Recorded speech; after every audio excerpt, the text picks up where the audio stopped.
saudara, Bapak Ibu yang dikasihi Tuhan. Haleluya, selamat Natal.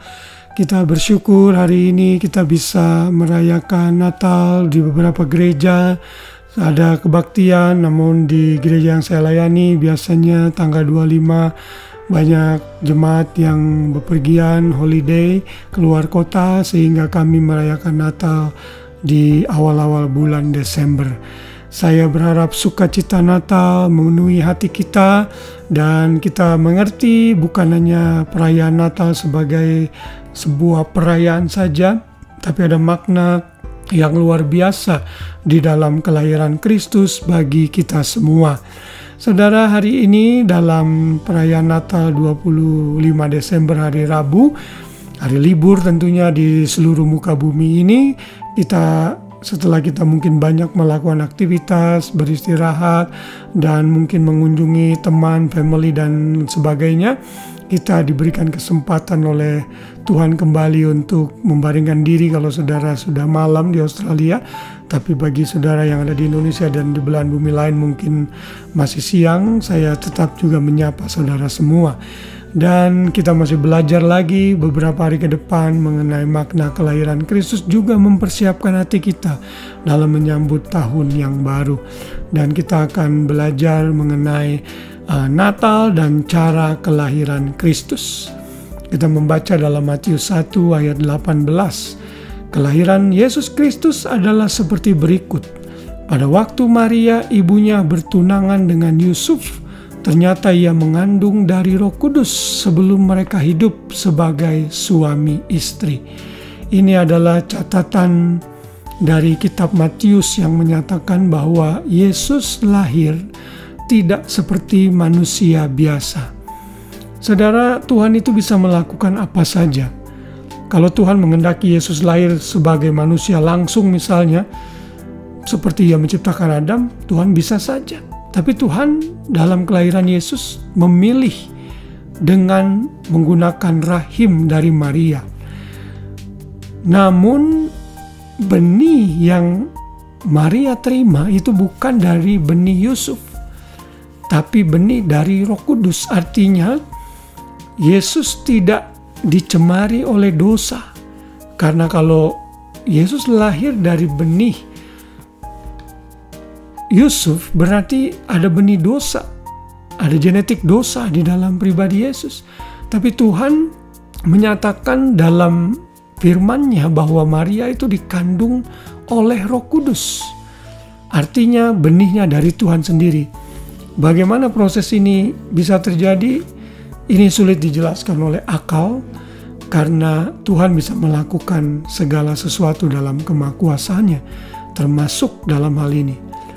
Di dalam Matius 1 ayat 21 misalnya juga dikatakan ia akan melahirkan anak laki-laki dan kau akan menamakan dia Yesus, karena ialah yang akan menyelamatkan umatnya dari dosa.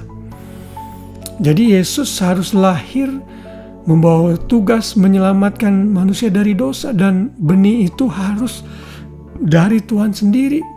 Ada esensi Allah di dalamnya. Karena itu Yesus lahir dari Roh Kudus berarti ada dimensi kemanusiaan dan dimensi kealahan menjadi satu. Sehingga Yesus itu manusia sejati, ia juga Tuhan atau Allah yang sejati. Dalam Lukas 1 ayat 27 dikatakan kepada seorang perawan yang bertunangan dengan seorang bernama Yusuf dari keluarga Daud, nama perawan itu ialah Maria. Jadi Maria itu perawan dan belum pernah berhubungan dengan laki-laki secara seksual. Karena itulah Yusuf, kalau kita nanti membaca dalam kisah Injil, berniat untuk menceraikan Maria. Karena bagi orang Yahudi, kalau orang kedapatan baru bertunangan saja tapi sudah hamil, itu menunjukkan bentuk perzinahan.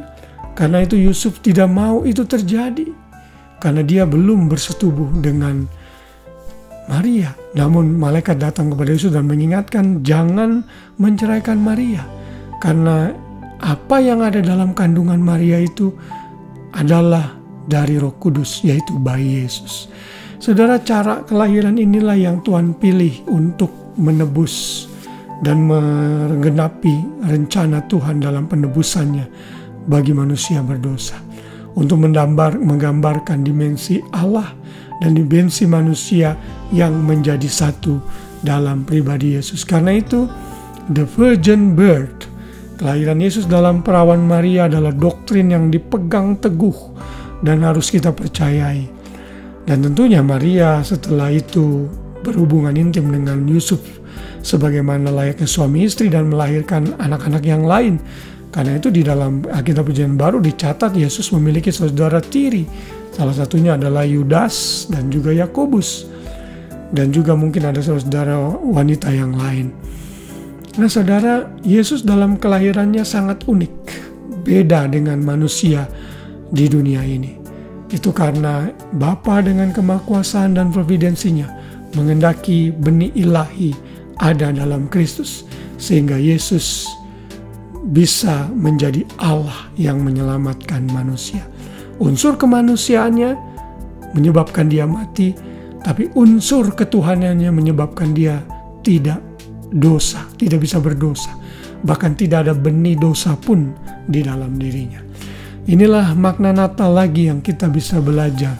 Dari cara kelahirannya saja, kita mengerti rencana Tuhan yang besar atas manusia dalam kelahiran Kristus. Saya berharap pesan firman Tuhan malam ini mengingatkan kita dan memberikan pengetahuan juga untuk kita mengenai cara dari kelahiran Yesus. Ia fully man and fully God. Sekali lagi selamat merayakan Natal, biar sukacita Natal memenuhi kita semua dan kita bisa tidur sepanjang malam ini dengan nyenyak. Besok pagi bangun kembali menikmati hari dengan sukacita. Tuhan memberkati kita semua. Shalom.